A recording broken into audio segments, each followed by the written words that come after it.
Hello friends, welcome to the second part of my video. इसमें आज हम cover करेंगे इमाइल डर्कहाइम का जो टॉपिक था रिलीजन एंड सोसाइटी। उसमें हम देखेंगे फंक्शन ऑफ रिलीजन कि रिलीजन कौन कौन से फंक्शन परफॉर्म करता है सोसाइटी में। ठीक है ना।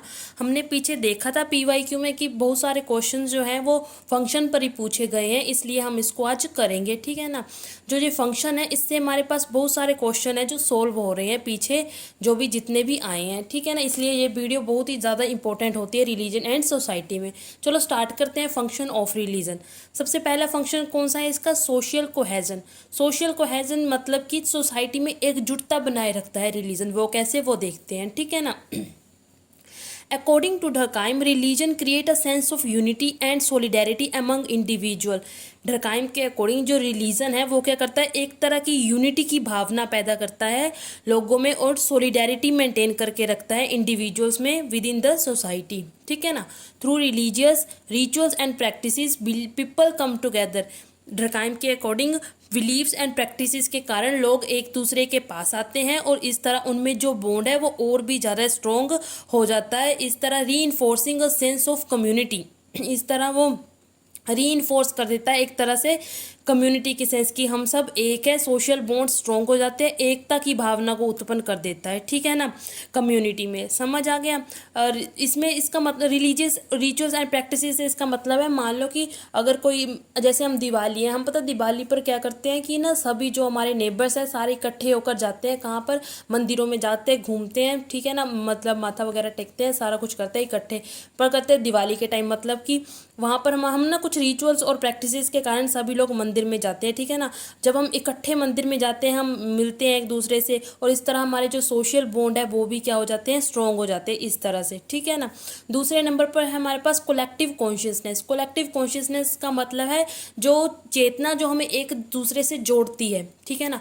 कोलेक्टिव कॉन्शियसनेस को मैं आपको एक एग्जाम्पल से समझाती हूँ। मान लो कि हम पहले पता क्या होता था, एक बार क्या हुआ, जब हम छोटी क्लासेस में थे, जो दूसरे क्लासेस के बच्चे थे उन्होंने आकर हमारी क्लास में से डेस्क उठा लिए थे। ठीक है ना।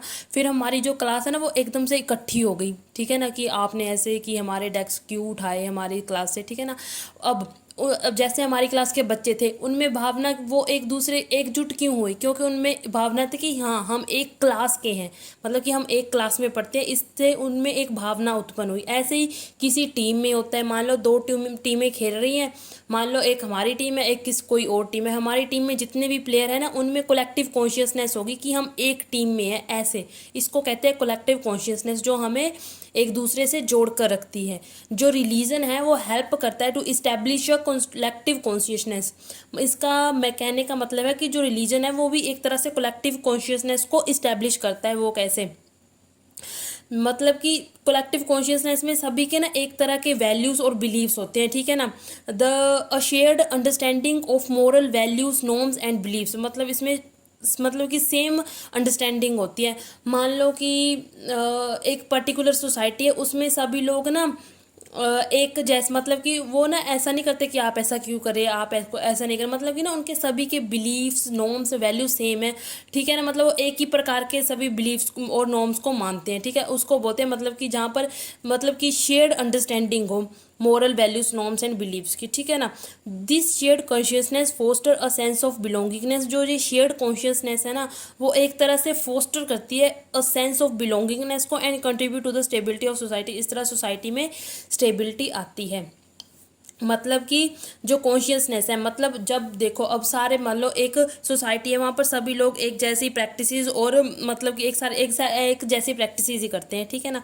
अब उनमें एक तरह की बिलोंगिंगनेस भी आएगी। ठीक है ना। ठीक है। हम सब मतलब एक जैसे हैं। जब बिलोंगिंगनेस आएगी तो वो क्या होगा, एक दूसरे के ज़्यादा कन्फ्लिक्ट नहीं होगा उनके अंदर ज़्यादा एक दूसरे के साथ। ठीक है ना। वो एक दूसरे से लड़ेंगे नहीं। इस तरह जो सोसाइटी है उसमें स्टेबिलिटी बनी रहेगी। ठीक है ना।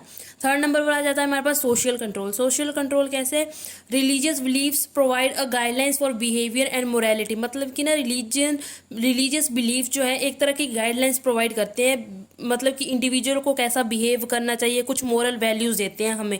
ठीक है ना। जो मोरल वैल्यूज़ होती है ना वो इंडिविजुअल को ना मतलब उसके बिहेवियर को पूरी तरह चेंज कर देती है कि हमें कैसे बड़ों से बात करनी है एक्सेट्रा। इस तरह के कुछ वो गाइडलाइंस देते हैं कि बड़ों से कैसे बात करनी चाहिए, बाहर निकल कर कैसे करना चाहिए। इस तरह दे maintain social order by shaping individual individual इस तरह मेंटेन करके रखती है, जो कौन रिलीजियस बिलीव्स एक तरह मेंटेन करके रखते हैं सोशल ऑर्डर को, वाई शेपिंग इंडिविजुअल बिहेवियर, पहले इंडिविजुअल के बिहेवियर को शेप देते हैं। जब इंडिविजुअल अच्छी तरह से बिहेव करेगा इसका मतलब सोसाइटी में भी सोशल ऑर्डर बना रहेगा, ठीक है ना। और इनकरेज करती है कि हम जो सोसाइटी के जो रिलीजन है ना वो इनकरेज करता है हमें कि हम सोसाइटी के नॉर्म्स को माने, ठीक है ना। फोर्थ नंबर पर है हमारे पास meaning and purpose. Meaning and purpose मतलब कि रिलीजन हमें एक्सप्लेनेशन देता है लाइफ से रिलेटेड क्वेश्चंस के। Religion offers explanation for the life existential questions such as, जैसे कि मीनिंग ऑफ लाइफ, लाइफ का मतलब क्या है, ठीक है ना। The nature of universe and the after life, मतलब कि आफ्टर लाइफ कैसी होती है, मतलब मरने के बाद कैसी होगी हमारी life. This explanation provide individual with a sense of purpose. ये जो एक्सप्लेनेशंस है ना वो इंडिविजुअल को एक पर्पस दे देती है। देखो पर्पस कैसे देती है, मान लो कि हमें पता है कि मरने के बाद या तो स्वर्ग मिलेगा या तो मिलेगा नरक, ऐसा हमें बताया गया है पहले से ही, ठीक है ना। अब लोग स्वर्ग को जाने की चाह में अच्छे अच्छे काम करेंगे, मतलब उनका मेन उसको पर्पस मिल जाएगा अपना ज़िंदगी में आने का, ठीक है, अच्छे काम करो अच्छे काम करो, ठीक है ना। और पता चल गया provide individual with a sense of purpose and comfort in the face of uncertainty. और एक तरह ये हमें कम्फर्ट देती है जब हमारे पास अनसर्टेनिटी आ जाती है वाली सिचुएशन आ जाती है। फॉर एग्जाम्पल मान लो कि हमारे पास बहुत सारी मतलब कितनी सारी टेंशन्स आ गई है, मतलब कि एकदम दुख ही दुख आ गया अब पूरी अपनी ज़िंदगी में। फिर हमें पता है क्योंकि हमें पहले बताया गया है अगर दुख आते हैं तो उसके बाद सुख ही आएगा, ठीक है ना। एक तरह से वो आगे सुख की चाह में हम देखते हैं, फेस कर लेते हैं वो उस दुख वाली सिचुएशन को, ठीक है। एंड कम्फर्ट रहते हैं इन द, वही लिखा है, and comfort in the face of uncertainties. उसके बाद है सोशल चेंज एंड प्रोग्रेस। डरकाइम का मानना है कि रिलीजन जो है वो जैसे जैसे जो हमारी सर्कमस्टांसिस है वो चेंज हो रही है, सोसाइटी की नीड्स जो है वो चेंज हो रही है, डरकाइम की अकॉर्डिंग जो रिलीजन है वो भी उनको अपनी जो चेंजिंग सर्कमस्टांसिस है ना, रिलीजन भी अपने आप को उसमें अडेप्ट करवा लेता है, ठीक है ना। चेंजिंग नीड्स के हिसाब से अपने आप को ढाल लेता है रिलीजन। और जैसे जैसे सोसाइटी इवॉल्व होती रहती है रिलीजियस बिलीव्स और प्रैक्टिसेस भी इवॉल्व होते रहते हैं। इस तरह ये कंट्रीब्यूट करता है सोशल प्रोग्रेस में, ठीक है ना।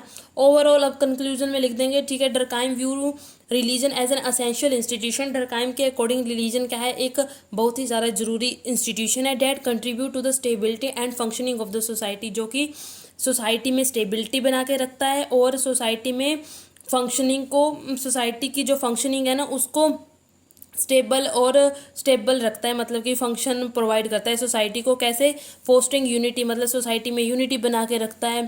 Providing a framework for moral order and addressing the fundamental human needs. ये है हमारे पास 5 पॉइंट हो गए फंक्शन ऑफ रिलीजन के, ठीक है ना। इसके बाद एक और टॉपिक है, मैं वो भी इसी टाइम करवा देती हूँ जल्दी से, कि जो डरकाइम का व्यू क्या है कि कैसे इंडस्ट्रियल सोसाइटी में रिलीजन की रेलिवेंस है, कुछ ऐसा ही क्वेश्चन आया था, ठीक है ना, वो देख लेते हैं अब हम। Existence of religion in industrial society की डरकाइम के व्यू के अकॉर्डिंग बताएंगे कैसे एग्जिस्ट करता है रिलीजन इंडस्ट्रियल सोसाइटी में। According to Durkheim however the industrial society differ from the traditional society. Durkheim कहता है हालांकि जो इंडस्ट्रियल सोसाइटी है वो बिल्कुल ही मतलब कि अलग ही है ट्रेडिशनल सोसाइटी से, पर द फंडामेंटल रोल, लेकिन जो रोल होगा रिलीजन का वो सेम और रेलिवेंट रहेगा इन मॉडर्न कॉन्टेक्स्ट। मतलब कि इंडस्ट्रियल सोसाइटी या मॉडर्न जो ज़माना है हमारा उसमें भी जो रिलीजन का रोल है वो क्या रहेगा, एज इट इज़ ही रहेगा। In industrial society where there is a greater individualism, कह रहे इंडस्ट्रियल सोसाइटी में यहाँ पर इतना ज़्यादा इंडिविजुअलिज्म है एंड स्पेशलाइजेशन है। डरकाइम आर्ग्यू करते हैं कि the traditional form of religion might undergo changes. जो हमारा ट्रेडिशनल फॉर्म ऑफ रिलीजन है हालांकि उसमें थोड़ा सा चेंज आएगा, लेकिन जो उसकी कोर फंक्शन है ना वो एज इट इज़ के एज इट इज़ ही बने रहेंगे। हमने पीछे फंक्शन पढ़े थे ना कि कौन कौन से फंक्शन जो मेन फंक्शन है रिलीजन के जो परफॉर्म करता है वो एज इट इज बने रहेंगे, जो कोर फंक्शन होंगे। इसमें हमारे पास पहला आ जाता है सोशल कोहेजन। सोशल कोहेजन कैसे मेंटेन रहेगा, जो रिलीजन का फंक्शन है सोशल कोहेजन वो कैसे मेंटेन रहेगा वो देखते हैं, ठीक है ना। इंडस्ट्रियल सोसाइटी में हमारे पास डरकाइम बोलते हैं कि डिवीजन ऑफ लेबर इंक्रीज हो चुकी होगी, ठीक है ना। स्पेशलाइजेशन आ जाएगी काम में, अगर स्पेशलाइजेशन आएगी और धीरे धीरे जो इंडिविजुअलिज्म वाली सेंस है ना वो इंक्रीज हो जाएगी, बंदा सिर्फ अपने बारे में सोचने लगेगा।